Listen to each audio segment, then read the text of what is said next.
गोविंद यही तो है। भगवान कन्हैया ने रुक्मिणी मैया का हाथ पकड़ा और हाथ पकड़ के भगवान कन्हैया लेके चल दिए। बोलिए गोविंद भगवान की। जितने पहरेदार खड़े थे, रुक्मिणी मैया के मुख से इतना तेज निकलता है, वो तेज के कारण मूर्छित हो गए थे। एक पहरेदार को होश आया, बोला अरे रुक्मिणी कहाँ गई, रुक्मिणी कहाँ गई। एक बोला काला काला आया और ले गया रुक्मिणी को। बोला हम तो खूब देख लिया था, वो लेके जा रहा रुक्मिणी को, हमने सोचा ले जाने दो, बाद ही में बताएंगे, जोड़ी अच्छी लग रही है। और सारे पहरेदार चिल्लाने लगे, ले गयो रे हाँ, ले गयो रे रुक्मिणी को उठाए के, ले गयो रे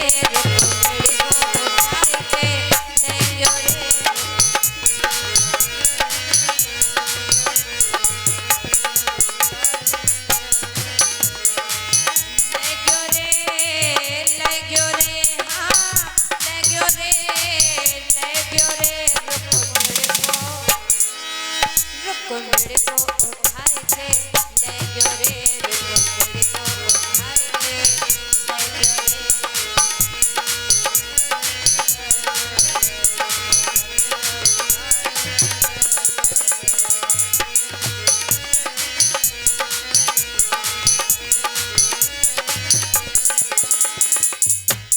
भगवान कन्हैया ने रुक्मिणी मैया को रथ में बिठाया, लेके चले।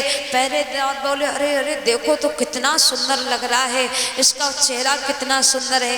एक बोला चेहरे ही मत देखते रहो, उसकी गर्दन तो देखो कितनी प्यारी है, सुराही जैसी, कितना सुंदर लग रहा। एक बोला चेहरे ही मत देखते रहो, बच्चा स्थल देखो कितना प्यारा है। तीसरा बोला अरे इसके पैरों को तो देखो कितना सुंदर लग रहा है। एक बोला अरे इसके घोड़े तो देखो कैसे हवा से बातें कर रहे हैं, कितने प्यारे हैं। भगवान कन्हैया लेके चले गए। पहरेदार बोले जाने कहाँ से आया, अपने चरणों का दास बना के चला गया। एक बोला अरे वो सब ठीक है, ये बता रुक्मिणी कहाँ गई।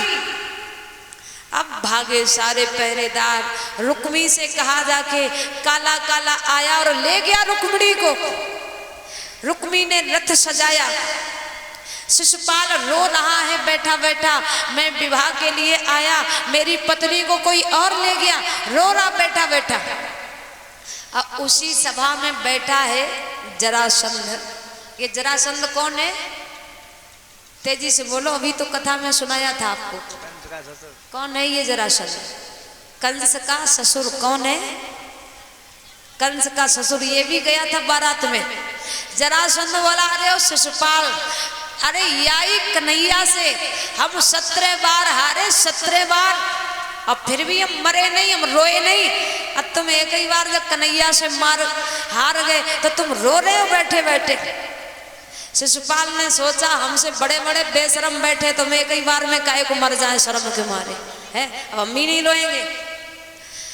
सारे बराती बोले चलो दो दो हाथ हम भी करते हैं कन्हैया से, ऐसे ही थोड़ी ना बैठे रहेंगे। रुक्मिणी बोला जल्दी जाइए, कन्हैया को मार के रुक्मिणी को लेके आइए, अगर रुक्मिणी को हम नहीं ला सके ना तो वापस मुंह नहीं दिखाएंगे आके। रथ सजा के लेके जा रहा है, भागता हुआ जा रहा है। कन्हैया से बोला रोक कन्हैया, ले जाना है मुझसे युद्ध करके ले जा। पहले तूने माखन चुराया, गोपियन के चीर चुराए, अब तू स्त्रियों की चोरी करने लगा। कन्हैया का और रुक्मिणी का घमासान युद्ध हुआ। भगवान कन्हैया ने रुक्मिणी को युद्ध में हरा दिया, रथ में बांधा, घसीट के लेके जा रहे हैं, सारी सेना को परास्त कर दिया। बलदाऊ जी ने पीछे मुड़ के देखा तो बलदाऊ दादा आ रहे हैं। बलदाऊ बोले लाला जी तेरे रथ के चक्का में कहा बांध रखे हो। कन्हैया बोले बलदाऊ भैया जी हमारे सारे हैं सारे। बलदाऊ बोले कन्हैया सारे की ऐसी इज्जत करी जावे, जल्दी छोड़ इनको, जल्दी छोड़। एक कहावत आती है, घर बिगाड़े आरो कई घर बिगाड़े सारो, इनसे सावधान रहना चाहिए। हाँ, बोलिए गोविंद भगवान की जय हो, बोलिए गोविंद भगवान की जय हो। और तुम्हारा ही खाएंगे और तुम्हारे घर में सबसे भीतर अंदर घर में घुस के ही बैठेंगे, पैर छूते जाएंगे, जीजी कहाँ है जीजी कहाँ है जीजी, अब से अंदर कमरा में घुस के ही बैठेंगे जी। नाम ही है सारे।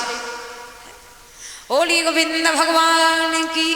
तो बलदाऊ जी कह रहे सारे की ऐसी इज्जत करी जावे, जल्दी छोड़ इनको, जल्दी छोड़। छुड़वाया और भगवान कन्हैया ने मालूम सजा क्या दी है रुक्मी को? रुक्मी को सजा दी है जो सिर के बाल है ना, सिर के बालों को मोड़ दिया, केवल बीच ही में खड़े रखे, बकाया के सारे बाल घोट दिए हैं। और आज कल के लोग इसी को अपनी फैशन समझते हैं। कमेटी वाले भैया, आजकल कौन कौन सी फैशन चलती है बालों वाली? कौन कौन सी कटिंग होती है? मुर्गा कटिंग, टोपा कटिंग, और कौन कौन सी होती है मालूम है? हमें तो ज्यादा नहीं मालूम है। वन साइड कटिंग और कटोरा कटिंग, जूता चप्पल कटिंग, जाने कौन कौन सी कटिंग चले है। अब भैया हमारे कन्हैया ने तो मृत्यु दंड के समान ये सजा दी है रुक्मी को, केवल बीच के ही बाल खड़े हैं, आसे पासे के सब घोट दिए बाल, ये मृत्यु दंड के समान सजा होती है। अब आज के लोग वही सजा फैशन कर रहे हैं। कलयुग है ना आखिर।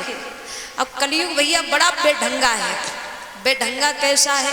आजकल के भाइयों को देखो, ऐसी फैशन चली है, परिया पे पेंट फटा, पीछे भी फटा, आगे भी फटा, सब फटे ही फटे पहने मिले तुम्हें।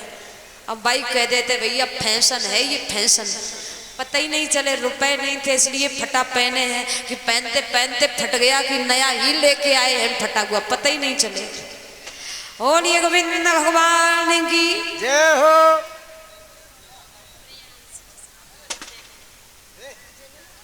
और छोटा बेटा प्रियांश 101 मुद्राएं भेंट कर रहे हैं। बहुत बहुत आशीर्वाद, खूब अपने माता पिता का नाम रोशन करें, जीवन की सारी खुशियां इनके कदमों में हो, आय के स्रोत खुलते रहें। बहुत बहुत आशीर्वाद।